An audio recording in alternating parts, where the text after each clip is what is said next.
Friends, there is no country in the world that does not now know the knowledge that our government, our social services and our police forces sacrificed a generation of our daughters at the hands of the multiculturalism altar.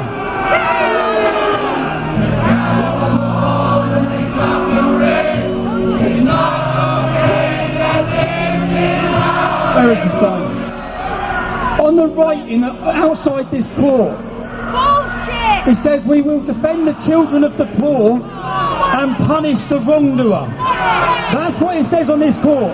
We will defend the children of the poor and punish the wrongdoer. They have not defended the children of the poor. They are punishing the people who speak out in defence of the children of the poor.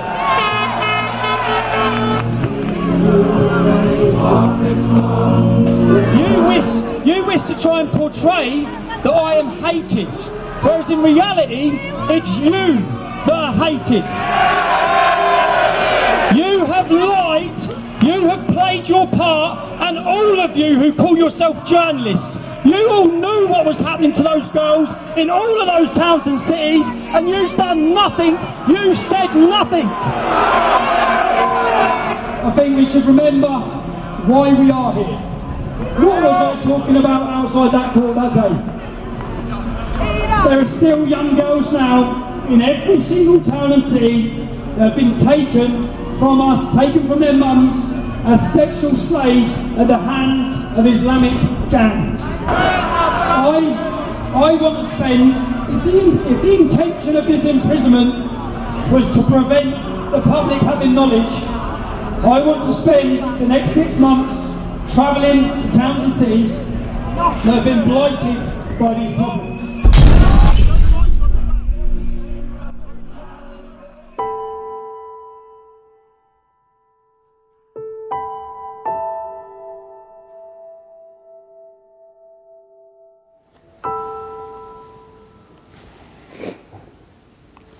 I look at my kids daily and think, if you wasn't here, I wouldn't be here.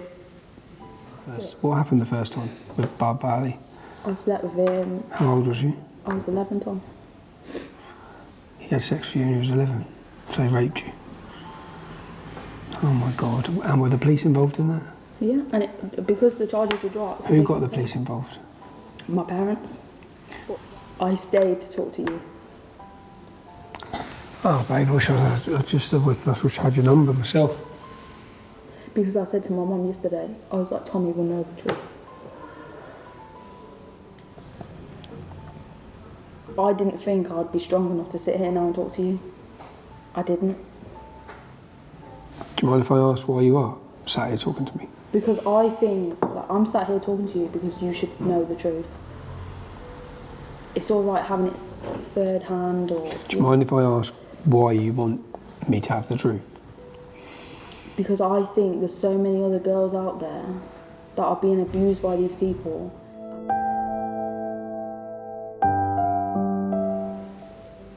Just be straight up and tell everyone the truth, how it actually happened.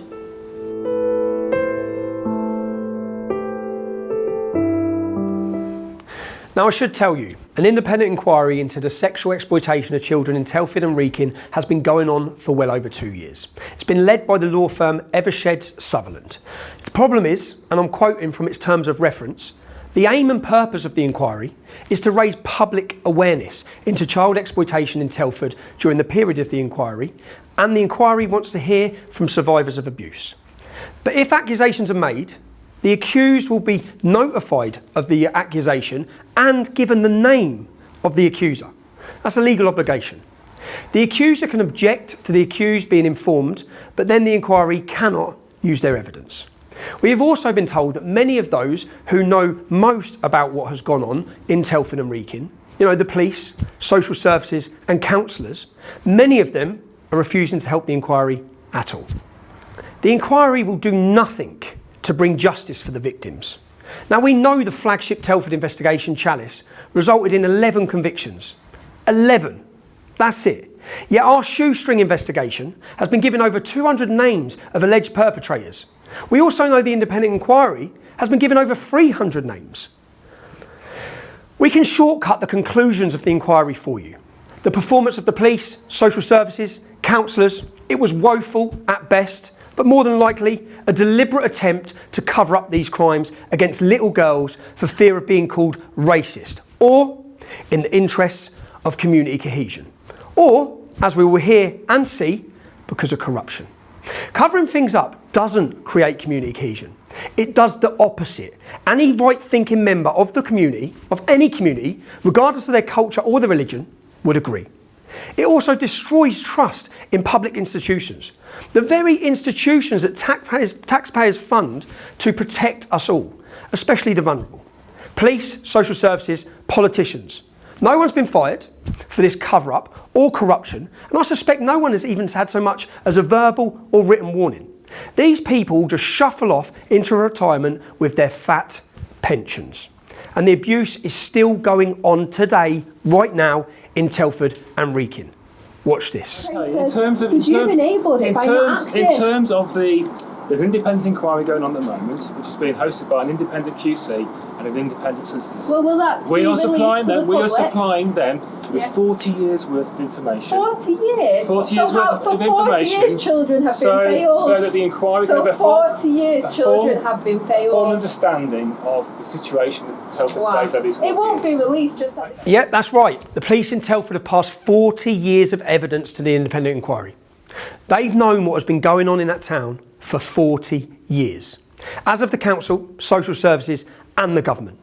And we know, and they know, it's still going on today.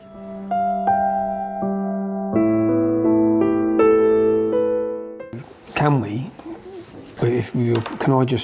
start at the beginning of the abuse, yeah? And go through, so because we've got your dad's account, but we've not just got your dad's. We've got 4 or 5 other girls from Telford's accounts. A lot of the names and the actions matched up with some of what your dad said. But are you comfortable if we just talk through, so I can hear it? Yeah. That happened when I was 11. Yeah. At the Mint Indian in Trench Road. Yeah. I started working there. Maybe in April, summertime it was. And for the first 3 months, I was doing deliveries with Dad. Then it became a thing where someone took a holiday and they said, I need someone inside. So I started working inside. Is this in the evenings? Yeah. I worked there packing orders. Yeah. And answering the phone. People would come in there and look and think, well, she's too young to be here. Or they would say, oh, do you work here? I'd be left in the restaurant then while Dad went on deliveries, packing the orders. You know, then you get the flirty eyes and the touching and be like, oh, well, there's not enough space there, knowing that there was space there. Then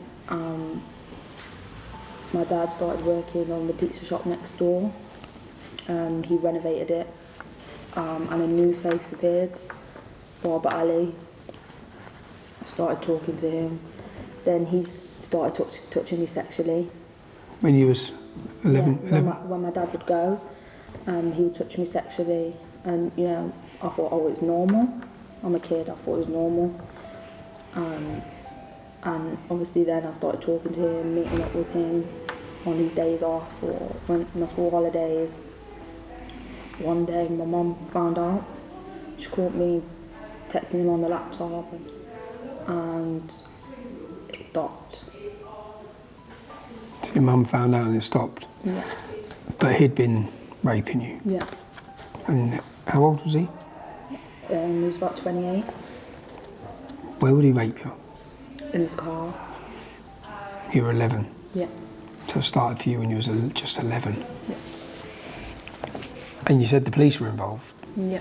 And my police officer was DC Joe Hayes. And that's when you was 11? Yeah. So DC Joe Hayes was involved at the age of 11? Yeah. And did they arrest him, They did Bob Ali? investigations. He was bailed. Okay. And then about 6 months into the process, fell apart. So I was told.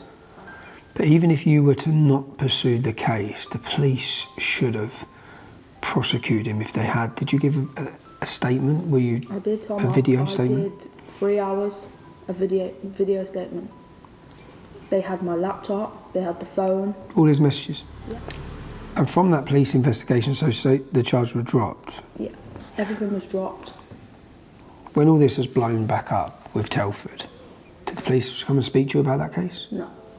Has anyone ever spoke to you about that case? No. But they did arrest that man at the time? Yeah, and bailed him. And his name? Barber Ali. Where's he now? Birmingham. He's living in Birmingham? Because he tried contacting me again on Facebook. Recent? 2018. And he's in Birmingham.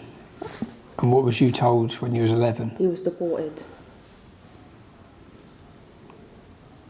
Now, before we go further into Nicole's story, it's time we heard a little more about one of the families in Telford. In fact, 2 brothers. Gulfras Khan, also known as Gaz or Bugsy, and Mohammed Charlie Khan. There are a number of allegations in what follows, and we have been given the names of these 2 men by several girls. We want to be clear, nothing has been proven against either of them. Like the independent inquiry though, we will be giving them the right to respond to the allegations made. Where would you be? I'd be in the car. With?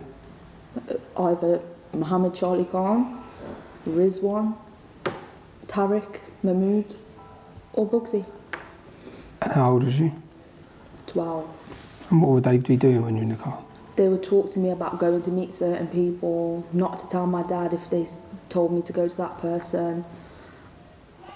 Okay.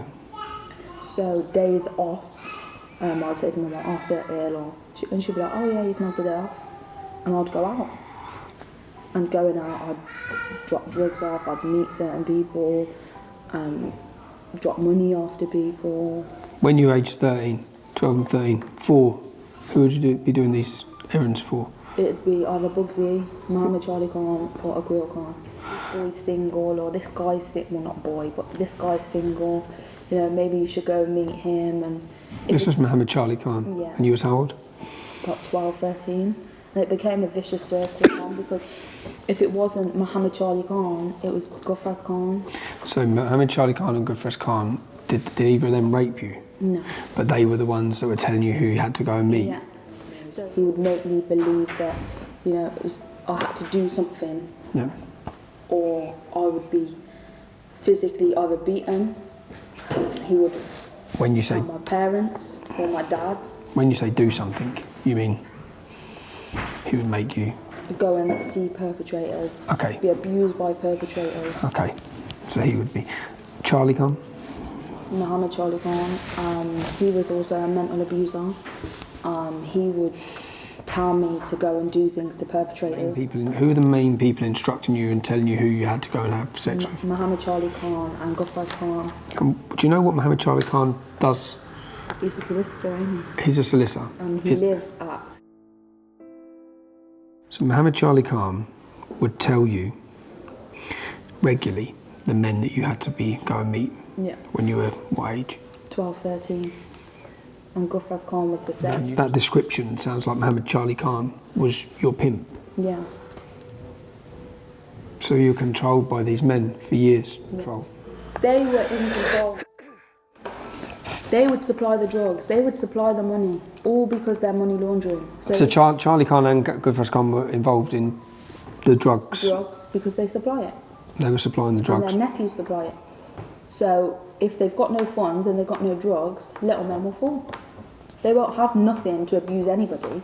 They won't have no instructor to be instructed by. So if I asked you, you lived in Telford, you were abused by many men, who was the kingpin? Who was the main organiser? Gulfras Khan. Gulfras Khan. Do you know what position Gulfras Khan holds now? Are you aware? I don't. No? He's the chair of the Telford Muslim Forum. Believable. It's believable, isn't it? Man seems to have his fingers in many pies. And that's how we all see it. Is he the fucker who's preaching about grooming in the mosque? Mohammed Charlie Khan, his brother. Okay, yeah, Mohammed. So he's as far as everyone's aware, he's a pillar of that community. He is, yeah. And he will be like, oh, grooming's wrong, we don't believe in that. You're doing it. insulting our religion, our Prophet sallallahu alaihi wasallam, and Allah. This is, you know, these people who do bad things, their names come in the media, Muhammad, Abdullah, whatever they are, all these Muslim names, especially these pedos, you know, God forbid. They go up and down the country, Muslim people attacking young women. How insulting is that? You know, really, if these people are doing it, alhamdulillah, we got sisters, we got daughters, we want our, is it safe? Why would we attack other people's? So there you see it. Mohammed Charlie Khan, teacher in the mosques, solicitor, pillar of the community, explaining how wrong grooming is. Now you've heard about these two pillars of the community, Gulfars Khan and Mohammed Charlie Khan. One the chair of the Telford Muslim Forum, one a solicitor who teaches in the mosque. And we've heard the accusations about their involvement in the drug business in Telford and the pimping of little girls. Well, we've also heard mentioned their nephews. Two of them are of interest to us, Aqib Khan and Akil Khan. Let's meet them.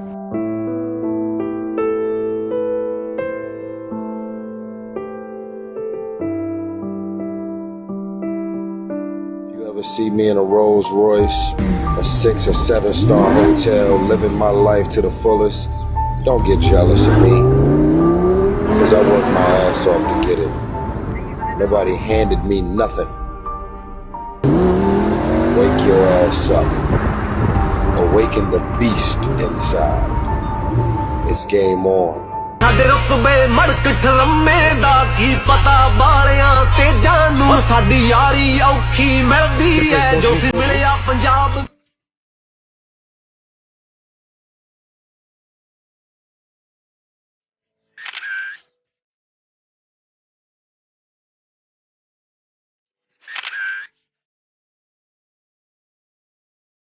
And for the police and members of the public who think taking a knee is a strong statement for Black Lives Matter, or just for Black lives, or good for community relations, you're all fools. Here's what these Muslims make of your strong statement. Bobby Khan, another family member, commented on their post of the kneeling Telford police. B unit got the 5-0 on locks. That's the banana unit. Their gang has the 5-0, the police, on locks.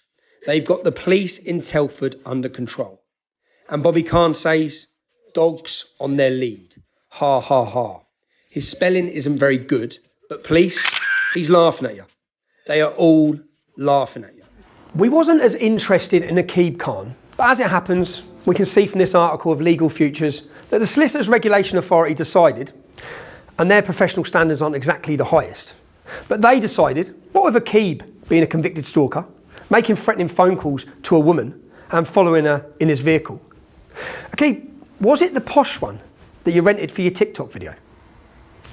Well, they decided you had better work your trainee solicitor arse off in a different profession. You were banned from working in the legal profession in June 2021. So unlike this website, it would appear that Aqib Khan hasn't got a legal future. But for this film, we're much more interested in the story of Aqib's brother. What do you want, Nicole? I don't want to be living this for the rest of my life.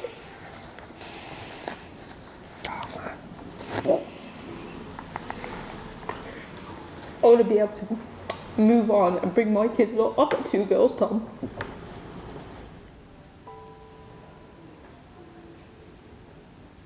But I'm glad I've met you myself. I'm glad I've met you, baby. Look, you obviously understand my objective in this is simply the truth. Yeah? If the truth doesn't fit certain things, I just want the truth. So, Akil Khan was raped when I was 13 in his car. There was Matashba Farouk in his flat at Barn Close. I was 13.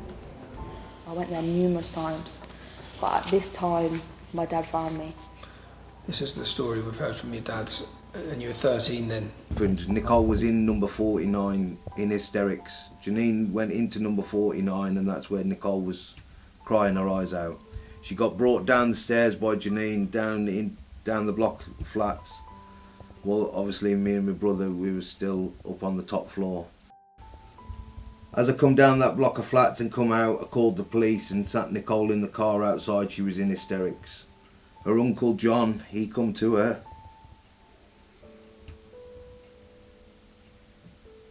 and she said she'd been raped.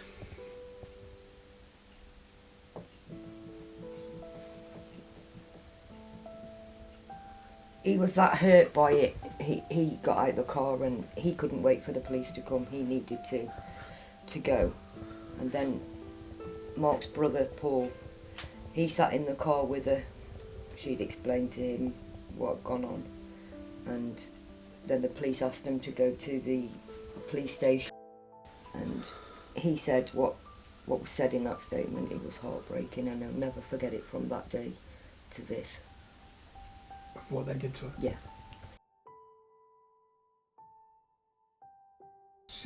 Then after that, it was a short time after that, that's when Billy Scott appeared at our house, sat on our settee with a DS Cindy Henry, and turned around and said nothing had happened at the block of flats. Nothing had happened. And who raped you in that flat? Matashka Farouk. Just him? Yeah. How old was he? He must have been pushing his 30s. And this is when the police were involved? Yeah. But you were already pregnant to a kill, okay, so when you've gone But to at that time, I didn't know. So I started feeling really ill, and I came home from school and I was locking myself away. And one day I thought something's not right. So I got my own test and come back positive, and I was at school. I was like, what am I going to do? And I didn't tell anyone, so I found out about 3 weeks before, and my nan said to my mum, you need to do a test. And obviously I did it. And so then when you've done that, police have got involved. I guess you give a statement explaining about yeah. Kiel and explain. Well, I've got, Tom, I need to call the police because I've got a big file, like, that I've wrote myself. It's like a diary of every account that happened, every person, every name, every address, every phone number, every registration number. I then told Aqil Khan because when I found out, so I was in a situation that I didn't know what to do, and I got offered £20,000 to keep the baby by Gufraz Khan. Gufraz Khan offered you £20,000? Yeah. There was also Sham Hussein, he's from Birmingham. That started when I was 12 until I was nearly 14. He raped you? Yeah, he raped me in his car. We went to Newport, there was a field, and we drove down that field, like a back lane. How old was you? 13 and a half. And what's his name? Sham Hussein, and he had a silver Corsa, 12 plate, like new shaped. And he took you out was it pitch black in the middle of... It was daylight. Daylight? Yeah, and there was a lady, she had some dogs, and she was like, what are you doing? She's a child. Then there was Cam Khan. He took me to the back of Shifnal to buy a tree and raped me there. I was about 13. I met him at McDonald's car park where I did oral sex in the car with him. How old was you? 13. They're like, oh well, she hasn't made an effort today, so then you're beaten. So you were forced to attempt to look good and impressive for their sexual desires. Yeah. It's like now, through fear of being attacked by them. Because of this, I don't wear makeup on a regular. It's because I've come here today. I don't wear makeup, Tom. I can go out of my house with a plain face and feel alright. I can go out, not looking like a tramp, but be a different person because I was forced for so long to have that look. Yeah. And I'm only just getting back to myself where I can feel comfortable in my own body. Because for so long, there was like, oh, you're fat, you're this, you're that. So for so long, I tried to be someone I wasn't. Well, I haven't sort of descriptive terms do they use for you? I was called a gura, You was called a gura. which is a white bitch. Do you remember who by? Numerous of virtually all of them. Were they using that term when abusing you, when sexually abusing you? Both. Like if you didn't, like I say, if you didn't look a certain way, they'd be like the slaggy guras here. So you're regularly called a white bitch? So I was constantly like feeling like I had to be someone I wasn't.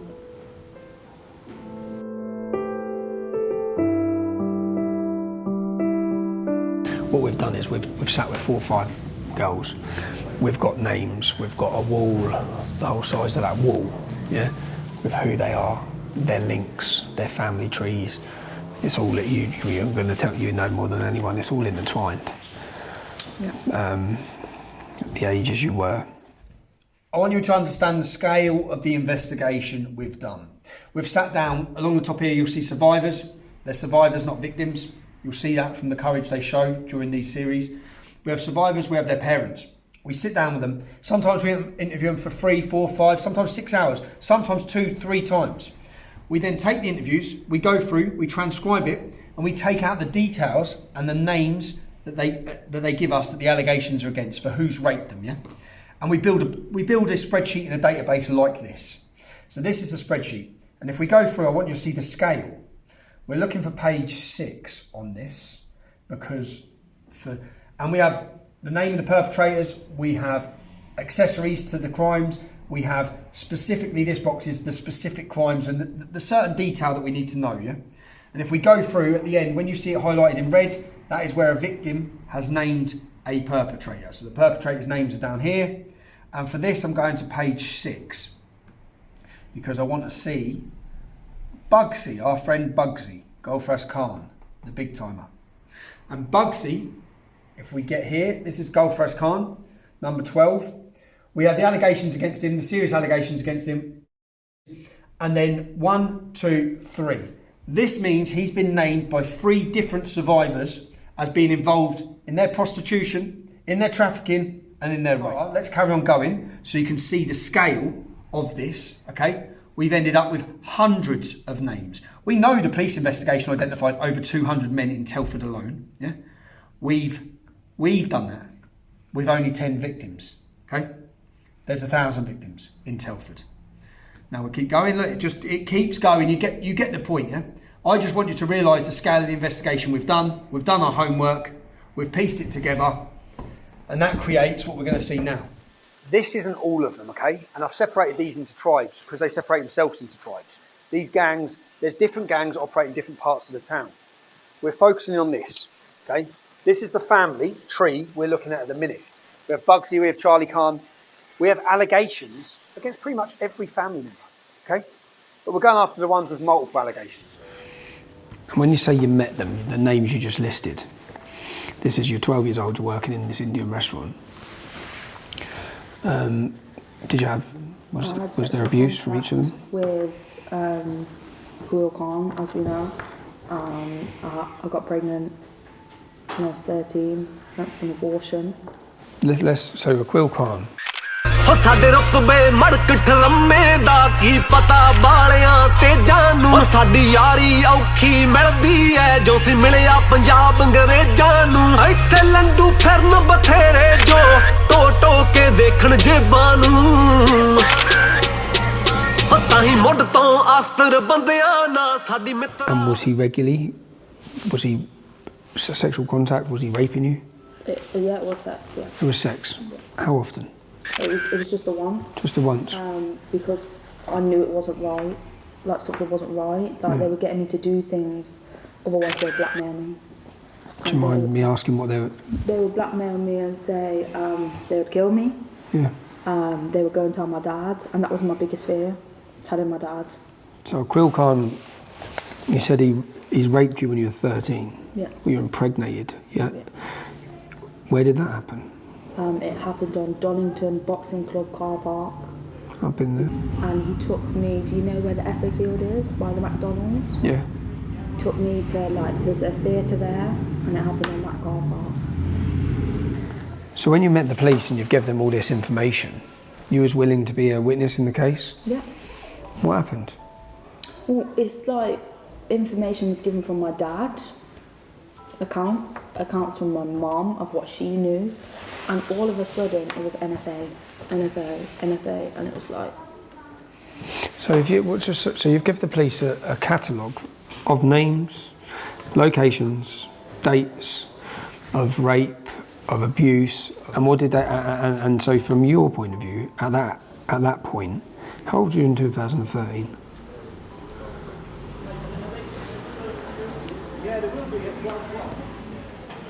So 8 years off what I am now. How old are you now? 22. 22. So you're 14. So when you were 14, you've given all the police, you've given statements to all of this, and each one of them have got no further action. No further action. How did you feel then? I gave up. I gave up trying. It's like now we still go on about it, and it's like you're not getting any further forward, so just quit. Because the more you go back, you're still living it. You're still living it, and it's affected me mentally. You know, it's affected my life. But I can't. I don't go to a GP and be like, oh well, I've got this wrong. Have you had counselling? This wrong with me. You've never had any counselling? Have you been offered counselling? From nobody? No. Would you like counselling? I would, because I've got PTSD, anxiety and depression. And I feel like I've got a big weight on my shoulders. You have got a big weight on your shoulders, babe. But I move forward, Tom. So you're 14 years old, all the charges have been, there's been no further action. Was you given a reason for no further action? Well, I wasn't, but they were. Okay, so one of these men, you were pregnant, you had an abortion. What was that like at 13 years old? It's trauma. Like, it still plays a part of my life. And it never goes away. I nearly lost my daughter, Tom. My current daughter that I've just had. Yeah, I know you. I went through so much with her, and I thought, I've lost her. But if you see her now, Tom, she's thriving. Is she? Good. And I did that. But she's me, she's the double of me compared to my others. So I look at her and I think, you're my strength. You're my rock. I fear for their life. I don't care about myself, Tom, I don't. If they're gonna have me, they're gonna have me. But don't hurt my kids. Okay, if we can, I'll just rewind back to a kid. So when you were pregnant, you've had an abortion, the police are involved, you're 13 years old. Yeah. There's possibly two men that could have been the father. Yeah, which was Aqil Khan. Yeah. And Matash Baffood. And did you find out who the father was? It was only after the fetus was sent for DNA that it came back that it was Aqil Khan. Okay, so there was a 100% DNA match on Aqil Khan. I had it. So when you've gone through this police investigation, so you've given a statement, you've sat down with the police. Did they make an arrest? Not straight away. No. No. How long did it take for them to arrest him? About 3 months, but then he was bailed. And then I had all the threats. From? Aqil Khan. Aqil Khan was threatening you. So whilst on bail, he was threatening you? Yeah, I was a fat bitch, I was all the rest of it. Why did I go and open my mouth? What's coming to me. Did you tell the police about the threats? They had it on messages. They had the threats on messages? Yeah. What did they do? Nothing. Clearly, they haven't done nothing. And am I right that he was given no further action? Yeah. Man, you was a 13-year-old child. Yeah. But there was a DNA match. There's a 100% DNA match on a fetus. It makes you think, because there was Barraj Singh. Yes, I had interactions with him sexually. He got charged, but someone that has a full DNA match is an NFA. What reason was given? I don't know, Tom. I didn't have the paperwork. Because you was a child. What reason was you told? I wasn't. No. They haven't sat down with me and showed me any file whatsoever. The police haven't? But if someone, like Barraj Singh, you meet, you have sexual contact, whatever, can get a prison sentence. How long did he get? I think he got 2 years. So Barrage Singh, an adult male, got 2 years for raping you as a child. And he was younger than Akhil Khan. So when you give the police a statement that listed, let's say, how many men do you think in your catalogue that you give to the police were listed as criminal activities towards you? It was about 16. 16. And out of those 16, do you mind if I ask the national, were they? They were Asian. They were all Asian. Mm-hmm. And Mr. Singh. He was obviously a Sikh. So he's a Sikh. So out of the 16, would there be 15 Muslims and 1 Sikh? Yeah. And who was prosecuted out of that list? Barra Singh. Just the Sikh? Yeah. As far as I'm aware. As far as you're aware. Just the Sikh fella. I couldn't be 100% on because I haven't been told anything. No, that's fine. But I know Barrage Singh did. And he went to jail? Yeah.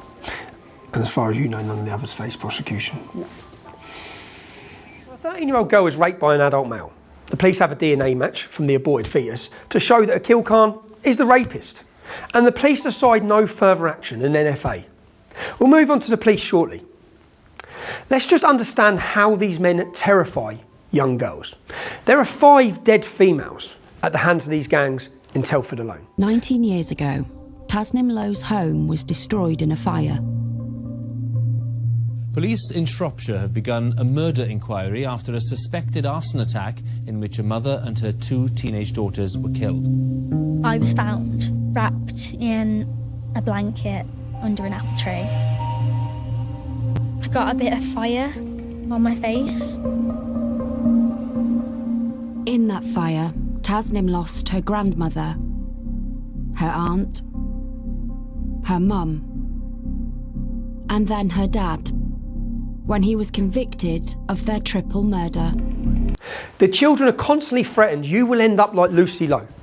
We also have Becky Watson and Vicky Round, who are 2 other young girls who have died because of the actions of these gangs.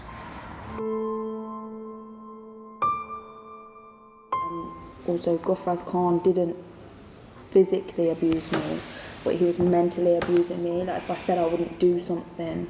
So was Gufraz Khan giving you, telling you who you had to sleep? Yeah. He knew about Kam Khan, and he bribed me and said, if you don't sleep with him, I'm going to tell your dad everything. Can you tell me what do you think of the power that all of these men you're naming? What sort of power do they hold in that area? They're very high up. They're well known. They run Wellington. They run Oaken Gates. And anybody that knows anything about them, they will do anything to hurt them. So they are violent? They are violent people, and if you don't do what they say, they'll do things to you. I remember, Tom, they used a car to run someone over, and it was hidden behind the restaurant for months. To take you back to when you were 13, from 11 to 13 or 14, just how scared, when you're going to have to meet these men, how scared are you? I was petrified. And I would play hell if they wouldn't let me go, my parents. If my parents wouldn't let me go out, I'd play hell. Because I'd know, when I did go, the consequences. Which were? It would be people, they would hurt me, Tom. Physically? Physically hurt me. And I'd have bruises. I'd come home, go straight in the bath. I'd shut everyone out. Because I knew if my parents said, no, you weren't going out, they would hurt me.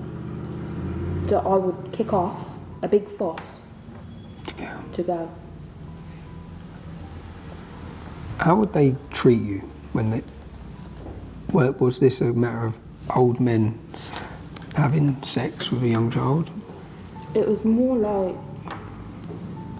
Were they physically violent during, whilst raping you? Yeah. Were they... It was violent and, you know, it's horrible, it's just torture. And I felt I was tortured all the time.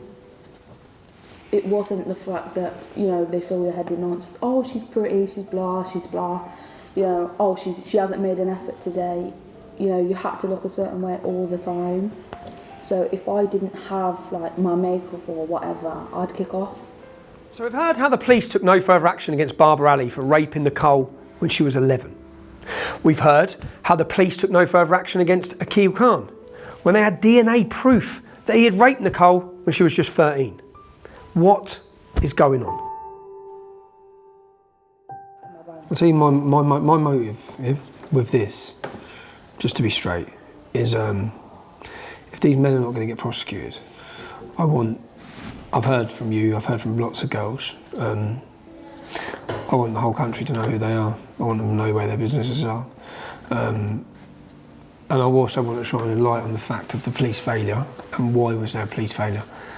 What do you know of an allegation that the police were being paid? By, Dodgy Eye in it.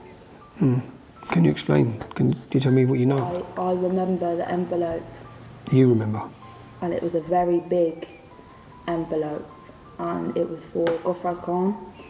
He was supposed to go to prison, and this envelope was passed down the table, and the evidence was lost. So Gofraz Khan was supposed to go to prison for, do you know what crime? Money laundering. Money laundering. And was this when you were working in the restaurant? Yeah. Tell me what you witnessed. There was a lot of people that night. There was Dad, there was Tariq Mahmood, there was Rizwan Hussein, I think his name is. There was Munchie, there was Bugsy, there was Charlie, there was Akil Khan, and then there was this police officer. Can you describe him? He's quite tall, he had grey hair, dodgy eye, slim build. He's about maybe 6 foot tall. Was he stood at the bar with them, at the table with them? He sat at the table because they had all just finished eating. He was eating with them as well? Yeah. And you witnessed? Bugsy, he went down into the main restaurant. Yep. And he come back with a brown envelope. And when I say brown envelope, it was stacked. Yep. I couldn't even close it. And he passed it in. 10 minutes after he passed it in, he disappeared. A week later, Bugsy sat in my dad's car. And he said, he was bragging, saying, "Oh, I'm not going to prison, Mark. All my problems have gone away." But he removed his names off his properties. At that time? And Bugsy is Gofraz Khan. And he moved them into Manjit Singh's name, which is his wife, but one off. At which point did you know that the man sat around the table with them was a police officer? I'd met him. You met him? I'd met him. When? When I went to an interview.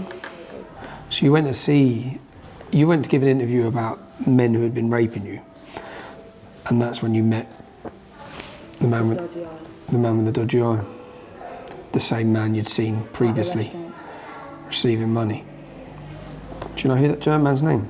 I'm not sure of his name. Yeah, I am. Jim Bayliss. His name's Jim Bayliss? Yeah. So you witnessed Jim Bayliss take money? It's Khan. In 2014, we were taken to the middle floor of Mallinsgate Police Station to a meeting in regards to the progress of this case. When I walked into that meeting, I recognised this man. This man got a dodgy left eye, slick back grey hair, tartan jacket, white shirt, open. And the first words he said was, "Take as much information off that man before he leaves this building." And he left. The penny dropped. I remembered him from Oakengate's Spice Lounge. He took the payout, the payday, from Gofraz Khan. That man was under investigation for money laundering, tax evasion, trafficking of drugs, trafficking of girls. And the whole investigation of 5 years completely collapsed. Have you ever mentioned any of this to any police officers? No. I was too scared, for my protection. Can I ask, why do you think, say for example, we know that over 200 men have been named to the police involved in raping children like yourself, many girls like yourself, that only a handful have been prosecuted. What do you think that is? I think it's all about status. What do you mean? If you have a status, like a high status, or you've got a bit of money, and you can pass a bit of money around. So you believe it's because of corruption? Yeah. You believe corruption in the local police has prevented prosecutions? I do. I believe that these people I've named, higher names like Gulfraz Khan and Mohammed Charlie Khan, they've got a bit of money, so they've got a status. Pass a bit of money, things are lost. But let's not rely on Nicole's view. Let's listen to another view. This superb segment by Patrick Christis on the failures of the police and the media. Grooming gangs have not gone away. They're not a thing of the past. While police and politicians bury their heads in the sand and worry about being called racist, up and down the country, vulnerable young girls are being systematically abused on an industrial scale by, predominantly, South Asian men. The scale of the problem is absolutely vast. We've had instances in Rotherham, Rochdale, Huddersfield, Aylesbury, Newcastle, Keighley, Oxford, Telford, Manchester. In that case, Greater Manchester Police identified more than 800 members of that gang. When the initial Rotherham grooming gang scandal broke, I think it shocked people. A report into it unearthed that an estimated 1,400 children had been sexually abused in Rotherham between 1997 and 2013 by predominantly British Pakistani men. The abuse included gang rape, forcing children to watch rape, dousing them with petrol and threatening to set them on fire, threatening to rape their mothers and younger sisters, trafficking them to other towns. There were pregnancies, one at age 12, terminations, miscarriages, babies raised by their mothers, babies being removed, and of course, trauma caused and lives shattered forever. And it doesn't just stop with police. It runs right through the media. When the Telford grooming scandal happened, it was, at the time, the UK's largest ever child exploitation case. How did the BBC report it? They put it as a secondary story on their local Shropshire page on their news site. So if you wanted to find out about the UK's largest ever grooming scandal, you had to go to the local news section of the BBC website and scroll down a bit. Presumably this, again, is because they didn't want to stoke racial tensions. But isn't there already racism involved? Reporting the facts is not racist.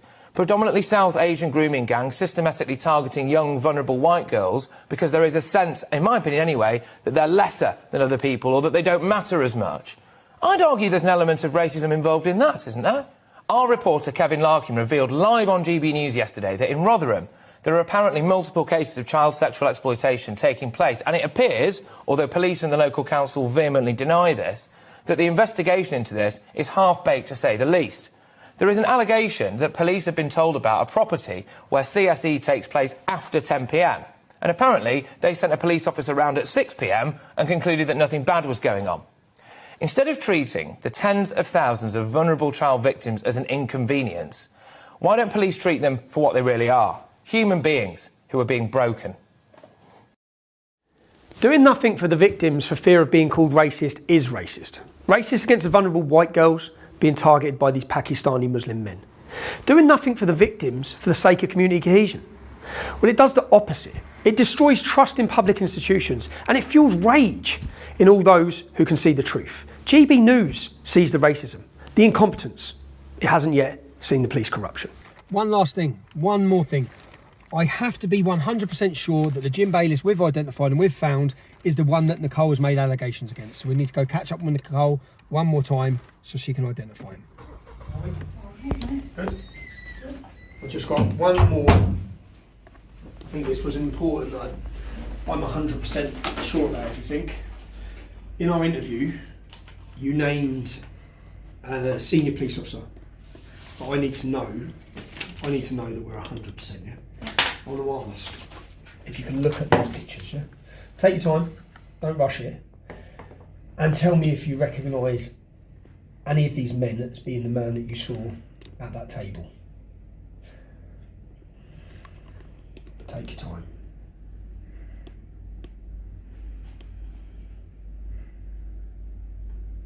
This one. This one, 100%? Yeah. Yeah? Yeah. Okay. 1,000%. 1,000%? Yeah. Okay, that's enough. I'm sorry for doing this. I mean, I have to be 100% before I make an approach. That's absolutely fine. Yeah? Yeah. Thank you, Nicole. And just like in other towns and cities up and down the country, we know it's still happening here. Listen to this recent Facebook post in Telford. It took just 2 minutes to find online, and I'm sure there's plenty more. Do not get into a go-kart taxi on your own. This evening, I was on my way home and the driver went such an unusual way to how they normally do. I didn't really think anything of it at first. I just thought maybe he goes a different route that he prefers. But then we ended up going the complete opposite way to where I had requested. He then powers off the phone that was tracking where we were going and pulls up into some building estate, not a clue where, turns the engine off and looks at me. Me being me, got straight out of the car and walked to the closest sign I could find and rang my mum. He then pulls up alongside me and repeatedly tells me to get back in. I mentioned the fact I'm on the phone to my mum and he speeds off. It was a very scary encounter and I wouldn't wish it on my worst enemy. Please be careful when booking with go-cars and do not get in on your own. The accounts from Nicole's years of abuse at the hands of these men are heartbreaking and they're endless. Remember, apart from the DNA evidence that Akil raped Nicole when she was 13 years old, nothing's been proven. So we think it's time to ask Gulfrez Khan, Mohammed Charlie Khan and Akil Khan for their side of the story. We must also question Jim Bayliss about the accusations of corruption that he's been working with these gangs. A brief on what this is, yeah? We've spent the last 12 months investigating rape gangs in the town of Telford. We've sat down with multiple victims. For example, this is the story of one victim. Every name you see written in black is the name of a man that has raped her. One child this is. We've sat down with multiple victims, okay? And we've got over 200 names of perpetrators. We know of over 200 men that have been involved in rape in this town. We have the targets you'll see here. We have many targets, many family trees. Just so you understand, the allegations are these men control the drugs in the town, they control the prostitution, they're heavily involved in violence, okay? Today's targets. Gaz Khan, he is the leader of the Telford Muslim Forum. They're all high ranking, yeah? Charlie Khan is a solicitor and he preaches in the mosque. Akil Khan is impregnated a 13-year-old child. None of them have been charged, none have been arrested.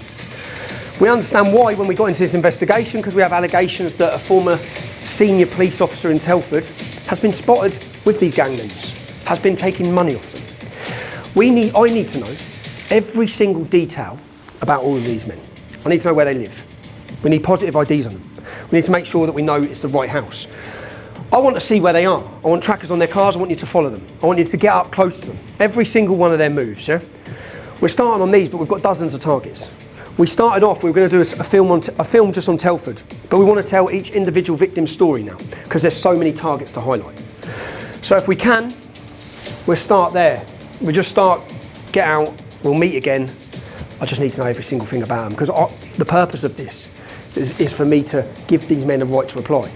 There's allegations at all of them, not by one victim, yeah? By multiple victims who do not know each other. That's the point. So we need to see what they've got to say, and I think the British public will want to know who these men are.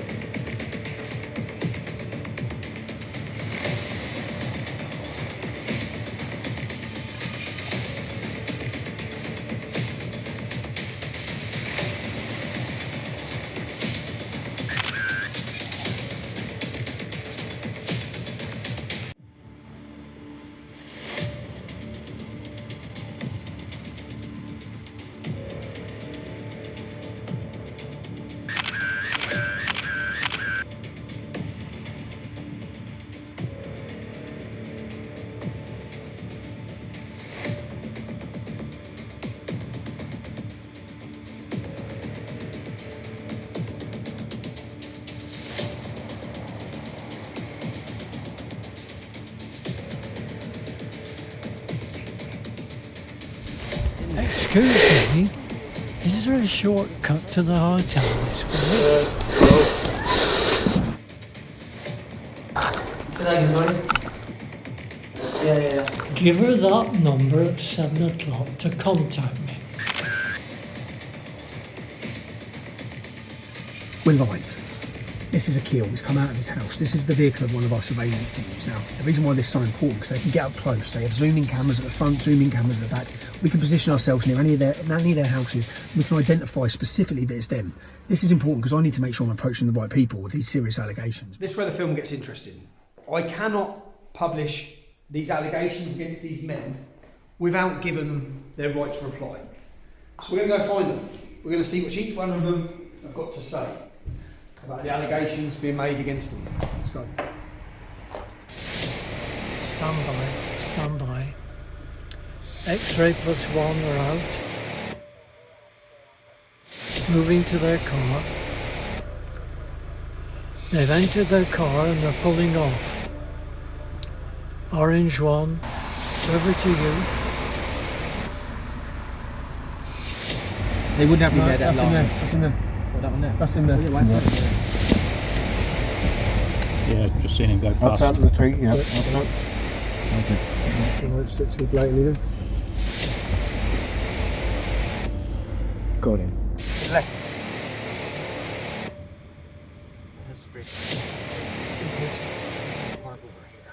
What, here on the right? Has he just turned up? Yeah, okay. Right, ready?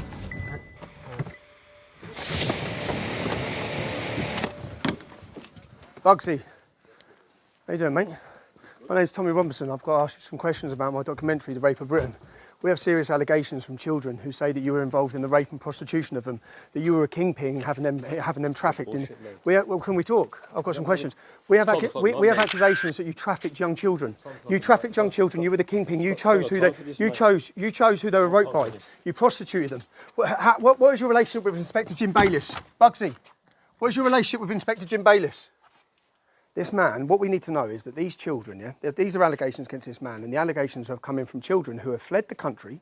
These children are in hiding. They're a decade on, they're suicidal, they're damaged, mentally, physically, destroyed, And these men, all the men the allegations against, just so people know, are living the life, driving their sports cars, living in big houses, and have the rule of this town still. They haven't been driven from their town. None of these people in hiding like our victims are. So, their allegations, you're going to see the allegations, you're going to see Series 1, Series 2, Series 3, Series 4, Series 5, and so we know there are multiple victims who do not know each other who have alleged this man has trafficked them throughout this town. Come on, let's go. Whereabouts, sir? Is he in KFC car park, yeah? He's right at the drive-through. He can't get out.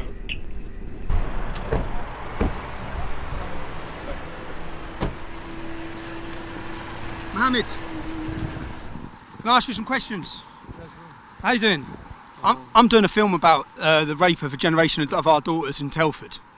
I've seen you give seminars in the mosque, against grooming. Yeah. It's quite admirable. Mate, listen, I know you are. Listen. Yeah.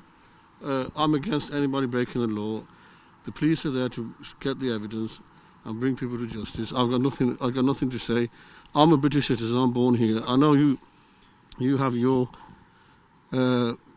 opinions about people from my ethnic background, but I see this as my country. Okay. And can I ask you this? Mate, I've got nothing to say to you. I'll just ask you this one question. Come on. Why would 3 individual girls who do not know each other all be telling me and giving me statements that you have been involved in their grooming, in their trafficking, and in their prostitution? 3 girls that do not know each other in this town. Why would they be telling me that, Charlie? Listen. This is complete a lie. I have never ever been involved in any of this business or anything like that. I've been married for over 20-something years. People who know me can vouch. I've never ever been. I'm asking that question I don't again. know. Why would 3 girls who do not know each other say that you've been involved? I'll give you one scenario. You dragged a girl in the room, you threw her on the floor, and freshly migrants come in one by one and gang raped her. Listen, mate. What do you have to say to that allegation, Charlie? I have got nothing to say to you. What's your relationship with Inspector Bayliss, Charlie? Who? Inspector Bayliss. I've got nothing to say What's to your you. relationship with Inspector Bayliss? I don't know what you're on about. I'll ask you again, why would girls who do not know each other, give me your name as being involved in grooming them, trafficking them, and prostituting them? I have never ever heard of this. I've never ever, as I said to you, I've been married, I've been loyal with my wife, I'm happily married. You're going to get to see these allegations on screen on the Rape of Britain documentary. You're a liar, you're making this up. I unequivocally deny all this. I don't know what you're on about. You go around making false allegations against people, innocent people, and you're trying to make bogus claims against people, okay? I don't know what you're on about. I've got nothing to say to you. I'll tell you again, Charlie. Listen, just so you understand. listen, Just so you understand. you better move away. Just so you understand, it's not me making bogus claims. Yeah? Well, it's listen. not me. I'm a journalist putting this together. You're not a journalist. You're a racist. Okay. You're a racist. It's girls that do not know each other, Charlie. All naming you. I don't care. Why would they do that? Listen, For what reason? Come on. I've never ever been involved in any of this business. This is a complete utter lie. You're a troublemaker. You're a liar. It's been proved you're a liar. You're a criminal. You got a criminal record. I don't have a criminal record, mate. Bro. I don't care what you listen. Yeah, okay, Everyone's going to see who you are. Yeah, yeah. You might have got away with it You might have got away with it for a decade. You might have thought you were smart. Yeah. You might have thought you were clever. You might have thought you had police officers on your payroll, right? Well, you're on about payroll. I'm not in a situation to pay people money. I don't have that kind of money. What you talking about? You liar. So how come I have children saying you're involved in drug dealing? I have statements saying you're involved in drug dealing. Move out the way, you liar. This is a complete lie. What nephews? What are you on about? I'm a married man. I'm happily married. Why would? Forget it being me here asking the question, yeah? Why would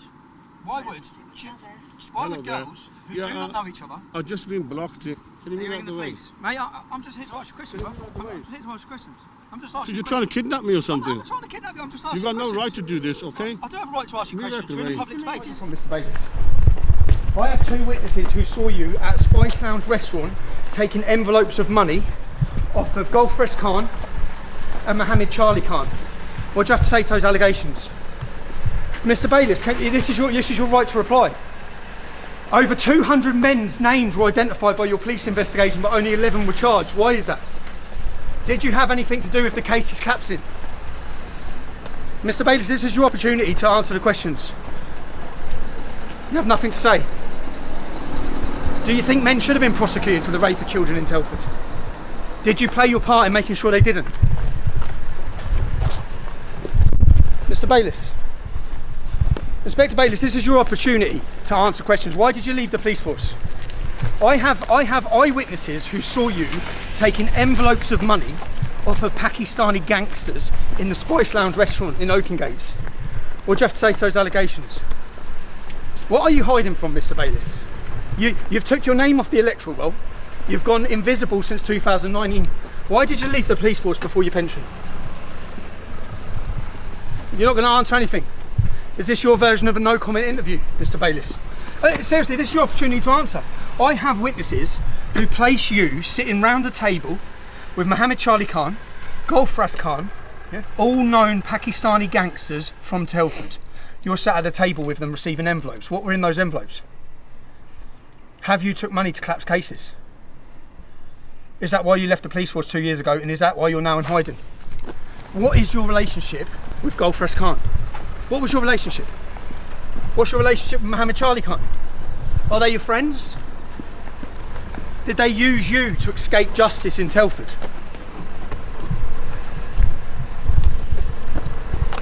Nothing to say. Nothing at all to say. If you do fancy right to reply at any time, you want to know how you contact me? No? Come on. We've asked our questions. Walk into the back of the yard. Are you alright? Turn it video. Come on. Inspector Bayless, if you've been involved in corruption, it will come out. Let me be clear again. No charge has been brought against Gulfrest Khan or Mohammed Charlie Khan, and they both deny the allegations being made against them. Although we know Akil 100% impregnated a child, we've not been able to get a response from him. Jim Bayless, given the same chance to respond, said nothing at all. We have testimony from multiple witnesses on camera making allegations against these men. However, nothing has been proven. What we do know is organised gang grooming, abuse and rape of vulnerable young girls has been going on across the UK for over 40 years, and it's still going on today. So many lives have been destroyed. And if the people we elect to lead us genuinely want to achieve community cohesion, they would do well to recognise the nature of these crimes and apply English law without fear or favour, free from misguided political influences and free from misguided cultural sensibilities. English law for historic crimes, for now and for the future, regardless of the characteristics of those who commit the crimes. The government, the police, social services, local councils and the media, where are you? Where have you been? Where is the protection of the poor? Where is the punishment of the wrongdoer? Where is the exposure of corruption? And where is the drive to bring criminal gangs to justice? Will you stop the destruction of yet more lives? The destruction of young girls like Nicole? For the people of Britain, for the British public, for you watching this, we can and we must shine a light on the darkness within our communities. We know right from wrong, and we cannot allow this evil to be ignored. To Telford Council, to Telford Police, to all those people with dirty hands, just you prepare yourself for Series 2.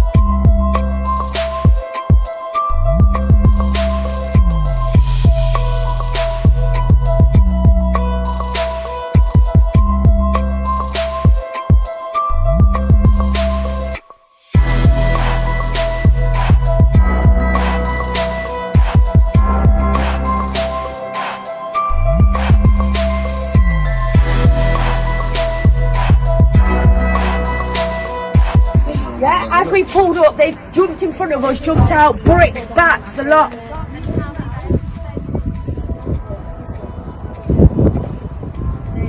Fucking hell. Pulled up here as we come out, and he's just come and smashed the car up. Asian male, sorry. Yeah, they were all Asian.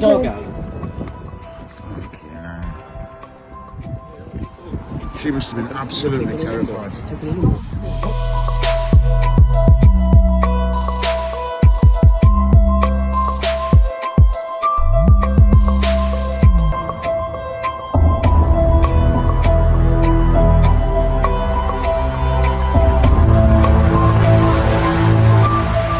So what's happened is 2 days ago the window was smashed.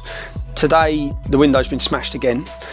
You had, just so you know, you had a car torched and firebombed 2 days ago. Yeah.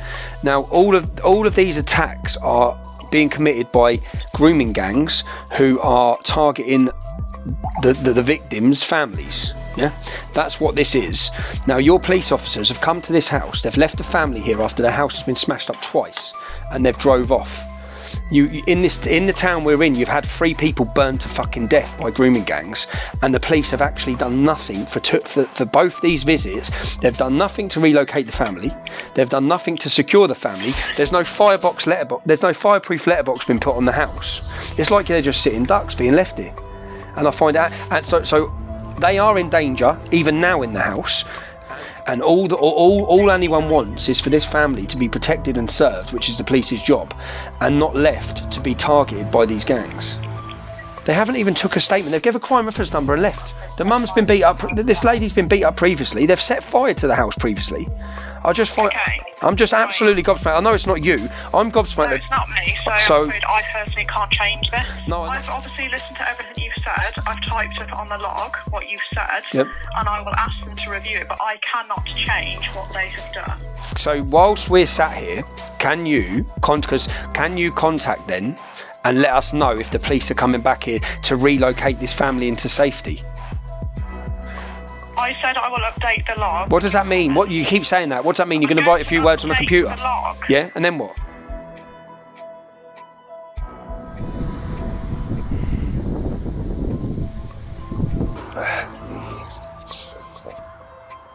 This is the last van load. I've done four runs, and then it's sad, isn't it? It's sad. But the family at least will be hopefully somewhere safe. Well, they will be somewhere safe. Their stuff, don't know how long it's going to remain in storage till the council can get them a new house. But it's a travesty that the families of survivors are having to leave this town whilst the men roam around like they own it.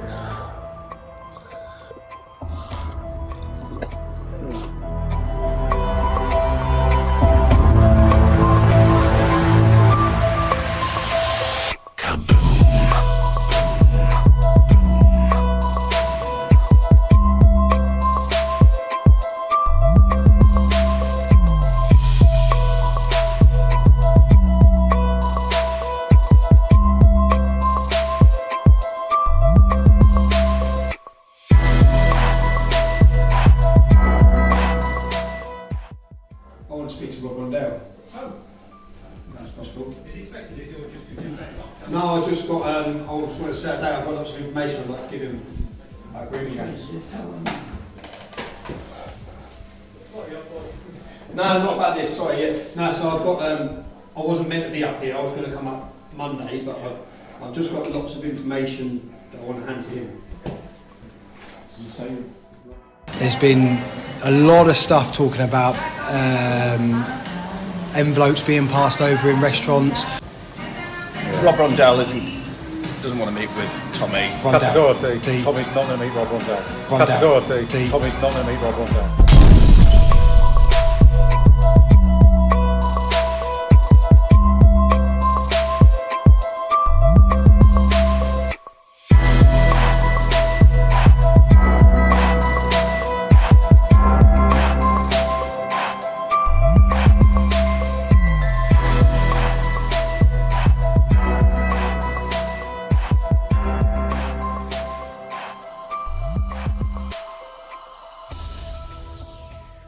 Do you value the work we do? Do you value the content we brought you? Do you want to see more of it? Do you want to see the paedophiles looking over their shoulders? Do you want the establishment rattled? Wait until you see the work we will bring you, the content we will bring you. We can't do it without your support. It costs money, security, travel, expenses, surveillance, all of it is money. Please do your part. If you want to become a producer, you can sit there and watch our next film and think, I made that, because you would have made it. If you support us monthly, sign on this donation link. Urban Scoop needs your support. Help us make the content to make the difference. Thank you.